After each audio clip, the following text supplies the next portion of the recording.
MIയുടെ പുതിയ ഫോണായ MI11 ഇന്ത്യയിൽ launch date ഏകദേശം ഉറപ്പിച്ചിട്ടുണ്ട്. ഇന്ന് ഞാൻ വന്നിട്ടുള്ളത് MI11ൻ്റെ കുറച്ച് വിശേഷങ്ങളൊക്കെ ആയിട്ടാണ്.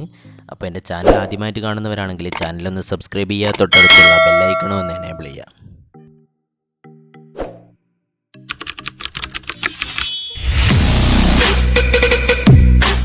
MI11 എന്ന് പറയുന്നത് ഒരു ഫ്ലാഗ്ഷിപ്പ് ലെവലിലേക്ക് വരുന്നൊരു മൊബൈലാണ്. ഈ മൊബൈലിൻ്റെ ലോഞ്ച് ഡേറ്റ് ഇപ്പോൾ അവർ ഇന്ത്യയിൽ പ്രഖ്യാപിച്ചിട്ടുണ്ട്. ഏകദേശം ഫെബ്രുവരി 8 എന്നാണ് ഇപ്പോൾ അറിയാൻ കഴിയുന്നത്. അതിൻ്റെ കുറച്ച് സ്പെസിഫിക്കേഷൻസ് ആണ് ഞാൻ ഇനി പറയാൻ പോകുന്നത്. ഇതിൻ്റെ ഡിസ്പ്ലേയിലേക്ക് നോക്കുകയാണെങ്കിൽ 6.81 ഇഞ്ചിൻ്റെ HD+ ഡിസ്പ്ലേ ആണ് ഈ ഫോണിൽ വരുന്നത്. AMOLED ഡിസ്പ്ലേ കൂടിയാണ് ഈ ഡിസ്പ്ലേ. ഗൊറില്ല ഗ്ലാസിൻ്റെ സപ്പോർട്ടോട് കൂടിയാണ് ഇതിൻ്റെ ഫ്രണ്ടും ബാക്കും വരുന്നത്. 20:9 എന്ന് പറയുന്ന ഒരു ആസ്പെക്റ്റ് റേഷ്യോയിലാണ് ഈ ഫോണും നമുക്ക് ലഭിക്കുക. ഗ്ലാസ് ബിൽഡ് ആയിട്ടുള്ളൊരു ഫോണാണ് ഇത്. മൊത്തമായി മുമ്പും ബാക്കും ഗ്ലാസ് ബിൽഡാണ്.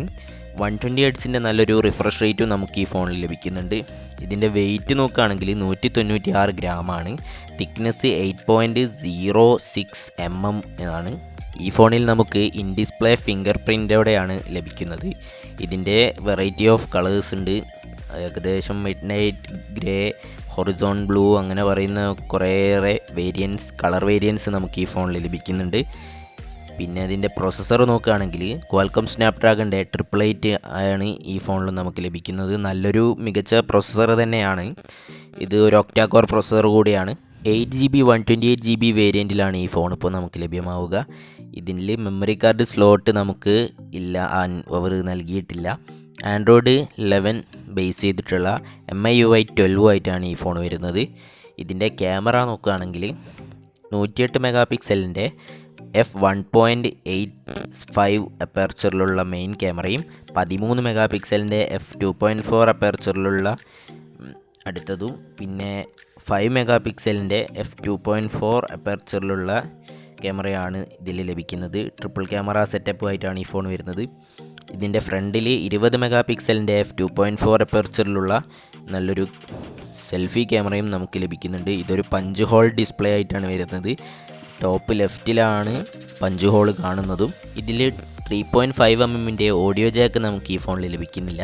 സ്റ്റീരിയോ സ്പീക്കേഴ്സ് ആയിട്ടാണ് ഈ ഫോണും വരുന്നത്.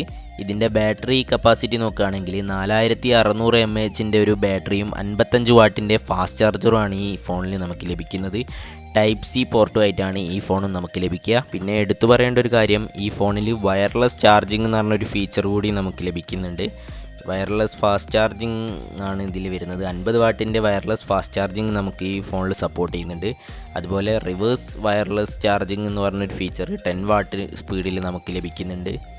ഈ ഫോണ് ഫുൾ ചാർജ് ആവാനായിട്ട് 45 മിനിറ്റ് കൊണ്ട് ഫുൾ ചാർജ് ആവുമെന്നാണ് കമ്പനി അവകാശപ്പെടുന്നത്. ക്വിക്ക് ചാർജ് 4+ ആണ് ഈ ഫോണിൽ സപ്പോർട്ട് ചെയ്യുന്നത്. അവസാനമായിട്ട് ഇതിൻ്റെ വില നോക്കുകയാണെങ്കിൽ 44,990 രൂപയാണ് ഇതിന് എക്സ്പെക്റ്റ് ചെയ്യുന്ന പ്രൈസ്. എന്തായാലും നമുക്ക് ഇന്ത്യയിൽ ലോഞ്ച് ചെയ്യുമ്പോൾ ഡീറ്റെയിൽഡ് ആയിട്ടുള്ള റിവ്യൂ പിന്നീട് ചെയ്യുന്നതായിരിക്കും. ഈ ഫോണിന് വേണ്ടി വെയിറ്റ് ചെയ്യുന്നവർ വീഡിയോക്ക് താഴെ കമൻറ്റ് ചെയ്യുക. എൻ്റെ ചാനൽ ആദ്യമായിട്ടാണ് നിങ്ങൾ കാണുന്നതെങ്കിൽ ചാനലൊന്ന് സബ്സ്ക്രൈബ് ചെയ്യുക, തൊട്ടടുത്തുള്ള ബെല്ലൈക്കണും ഒന്ന് എനേബിൾ ചെയ്യുക.